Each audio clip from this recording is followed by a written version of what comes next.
Man, this guy is such a pathetic little whiny bitch. I was just watching Jimmy Kimmel because he's back, and I went to his YouTube page and watched his monologue, which was fantastic. If you haven't seen it, you really should. People were worried that he was going to apologize for what he said. He didn't. He clarified and made it clear to everyone that that's not what he said. He wasn't making fun of Charlie Kirk being murdered, which was clear to anyone who actually listened to what he said and was honest about it. But we don't have that in our politics. The other side just lies. I put up a video yesterday about this disgusting MAGA senator from Oklahoma, Markwayne Mullin, who, was on Meet the Press or whatever show he was on, just flat out lying about what Jimmy Kimmel said. They all did this. I mean, you can't even just disagree with what somebody says. You have to lie about what they said. Everything on the right is straw man arguments. They can't deal with what people actually say, so they lie about what they say and then criticize that. Anyway, so Jimmy Kimmel didn't apologize, per se, and he didn't hold back from criticizing Trump either, which some people were afraid that he was going to do, that ABC was going to say, okay, you can come back, but you can't make fun of Trump anymore. Well, that definitely didn't happen.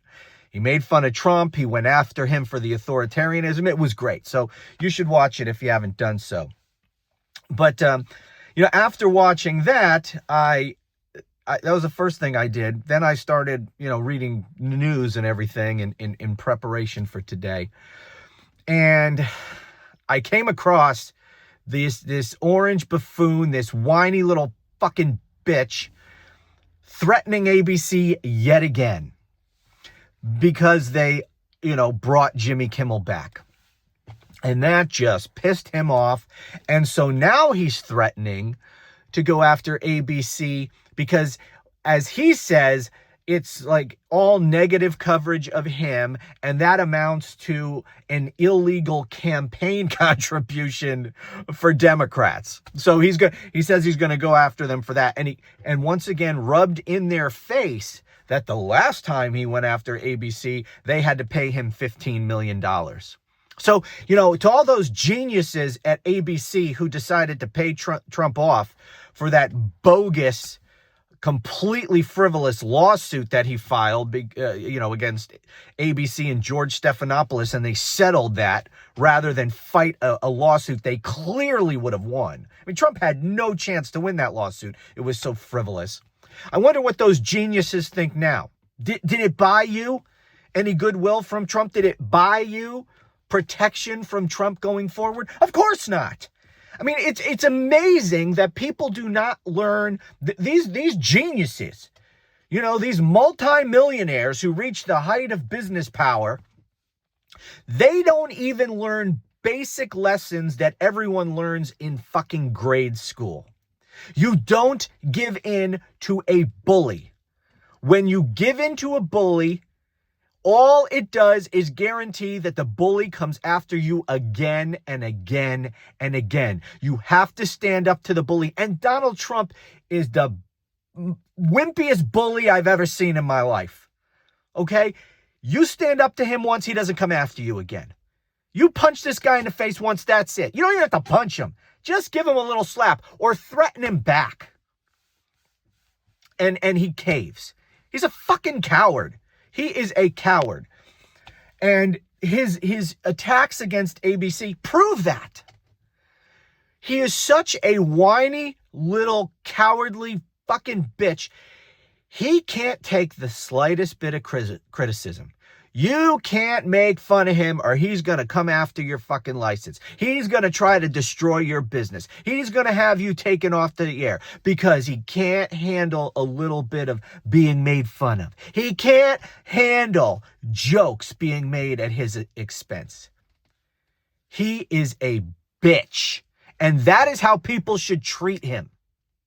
You know, that is a far more effective way to stand up to an authoritarian wimp bully like Donald Trump than to react in hysterics or just to be outraged all the time. Because that only helps him. That doesn't actually hurt him. It strengthens him with his cult base. They love that. They love nothing more than for you to react with outrage to what he does. They don't care about the substance. They don't care about the First Amendment, the Constitution, the rule of law, the country, Charlie Kirk, any of it. They don't care about any of it. They just pretend to in order to bash their political opponents over the head. What they love is owning the libs. That's what it's all about for them, owning the libs. And when Donald Trump makes the libs, and the libs are anyone who opposes Donald Trump, when he makes them angry, when we react in outrage, the cult loves it. It helps him. You know what the cult does not like and what does not help him? Mocking him, making fun of him. We need to laugh at him. So when he goes after ABC, we should mock him for being such a freaking snowflake, for being a whiny little bitch. Laugh at him, make fun of him, point out what a wimp he is. And so you can, when you do that, you can both talk about his authoritarianism, because he can't take a joke, so he's going to go violate the Constitution and people's First Amendment right because he's such a little wimp, he can't take a joke. So you can both point out his authoritarianism and his lawlessness and mock him and make fun of him at the same time. That is a far better way to respond to him than just to respond in outrage, because the cult doesn't like it. The cult wants to follow a strong leader who owns the libs. You're not owning the libs if the libs are laughing at you. That's not owning the libs. They want to see you upset. They want to see you losing it. That's what they want to see. That's owning the libs. When you're laughing at him, when you're making fun of their freaking orange cult leader, that's not owning the libs. That's not why they like Donald Trump. They don't like Donald Trump because their political opponents laugh at him and mock him. If anything, that will begin to drive a wedge between Trump and some of his supporters. They don't want to support a wimp that the left, the people who they hate, laugh their asses off at. That's not why they support him. So mock him. Mock the shit out of him. And don't stop. Mockery works. Anyway, that's it. Talk to you later.